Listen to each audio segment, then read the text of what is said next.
नमस्कार आदाब दोस्तों, मैं हूं Ayaz. A to Z India news में आज खबर हम आपको यूपी के कासगंज जिले के गंजडुंडवारा से दिखाने जा रहे हैं, जहां आज एक भव्य राम बारात निकलने जा रही है। इस वक्त गंजडुंडवारा में रामलीला महोत्सव चल रहा है और इसी में आज राम बारात का आज एक भव्य आयोजन होने जा रहा है। और इस आयोजन के राम बारात में मेरे साथ जुड़ रहे हैं अमित महाजन जी। आइए उनसे जानते हैं आज जो भव्य राम बारात निकलने जा रही है इसमें क्या क्या प्रोग्राम होने जा रहे हैं और कितनी झांकियां इसमें हैं। सर बहुत बहुत स्वागत है A to Z India news. बहुत धन्यवाद जी। आज जो हम भव्य राम बारात निकलने जा रही है गंजडुंडवारा में, क्या क्या प्रोग्राम होने जा रहे हैं? गंजडुंडवारा में रामलीला, ऐतिहासिक रामलीला है। संभवतः ये 77वां वर्ष है रामलीला का और बड़ा गौरवमयी रामलीला गंजडुंडवारा में होती है।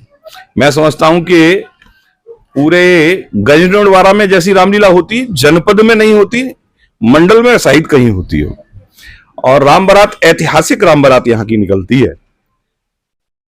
राम बारात में एक अनुमानित 70 से अधिक झांकियां इस बार देखने को मिलेंगी, जैसा कि जानकारी इस बार के रामलीला अध्यक्ष विकास गुप्ता जी और मंत्री जो हैं अंकित चौहान जी, उन्होंने दी है। राम बारात बेहतर राम बारात है।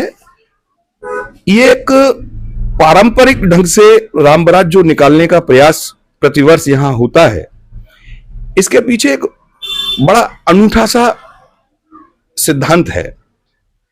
गोस्वामी तुलसीदास जी ने जिस समय में धर्म जागरण का काम किया तो उन्होंने रामचरितमानस का लिखने का काम किया। उसको लोग जब ज्यादा नहीं पढ़े, ज्यादा नहीं सुने, तो उन्होंने एक नाटक के रूप में कि प्रभु श्री राम के चरित्र को लोग जन जन तक पहुंचे, लोग उसका अनुकरण करें, लोग सीखें कि प्रभु श्री राम ने अपने जीवन में किस तरीके से मर्यादा रखी, मर्यादा पुरुषोत्तम कहलाए।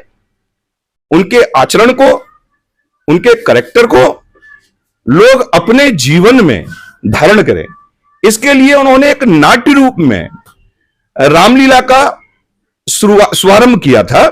और तब से लेके भारत में अब तक रामलीला प्रचलित है। और हम रामलीला के माध्यम से अपने आने वाली पीढ़ी को बता पाते हैं कि प्रभु श्री राम के क्या आदर्श थे। वो अपने पिता के लिए किसी भी आदेश को मानने के लिए राजी हुए। एक बहुत छोटे से पद के लिए आदमी आज इधर उधर हो जाया करता है। कोई चुनाव हार जाए तो वर्षों तक उठ नहीं पाता। जिनका राज्याभिषेक होना था और अगले क्षण वनवास हो गया, राज्याभिषेक होने की उनको प्रसन्नता नहीं थी और वनवास होने का उनको पश्चाताप नहीं था। जो प्रसन्नता और पश्चाताप से परे है वही प्रभु हो सकते हैं। और ऐसे प्रभु श्री राम का जब चरित्र चित्रण हम अपने बच्चों को दिखाते हैं, समझाते हैं, तो हमारी आने वाली पीढ़ी जो है सतमार्ग पर चल सकेगी, अच्छे संस्कारों से जुड़ सकेगी, अच्छी दिशा और दशा तय होगी। लेकिन गंजडुंडवारा की जिस सरजमी से हम लोग आते हैं, यहाँ पर ये देखते हैं दोनों ही समुदाय के जो कार्यक्रम होते हैं एक भव्य रूप में देखे जाते हैं। अभी हाल ही में जुलूस-ए मोहम्मदी देखा गया, अब हाल ही में हम राम बारात देख पा रहे हैं, रामलीला महोत्सव देख पा रहे हैं, जिसमें ये देखने को मिल रहा है इस बार के कम से कम 10-12 दिन से पहले ही पूरा रोड को सजावट कर दिया गया, एक ऐसा रूप दिया गया है जिससे कि ये लगता है कि यही अयोध्या नजर आ रही हो। हाँ, देखिए ये बहुत खूबसूरती है हमारे यहाँ। खूबसूरती ये गंगा जमुनी तहजीब है। लोग प्रत्येक धर्म का आदर करते हैं हमारे यहाँ, चाहे वो किसी भी मजहब के हों। कुछ एक जिनको अपनी चीजों को बेचना होता है, सस्ती राजनीति करनी होती है, उनको दरकिनार कर दिया जाए। तो हमारे यहाँ प्रत्येक व्यक्ति बहुत स्वस्थ मन से, स्वस्थ विचारधारा से, चाहे वो हिंदू समाज का कार्यक्रम हो, चाहे वो मुस्लिम समाज का कार्यक्रम हो, बढ़ चढ़कर भाग लेता है और एक दूसरे के कार्यक्रम को सपोर्ट करता है। कहीं राम बारात निकलनी होती है तो मुस्लिम भाई जो है उसको रास्ता देते हैं और उनकी व्यवस्थाएं जुटवाते हैं।